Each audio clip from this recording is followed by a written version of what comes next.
హృదయమొక అద్దమని నీ రూపు బింబమని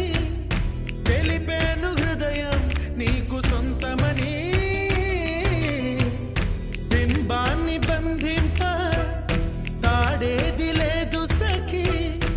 అద్దాల ఊయల బింబమూగే చలి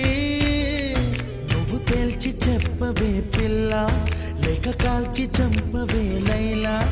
నా జీవితం నీ కనుపాపలతో వెంటాడి కవేటాడొద్దే లేదని చెప్పా నిమిషము చాలు లేదన్న మాట తట్టుకోమంటే మళ్ళీ మళ్ళీ నాకొక జన్మే కావాలి ఏమి చేయమందువే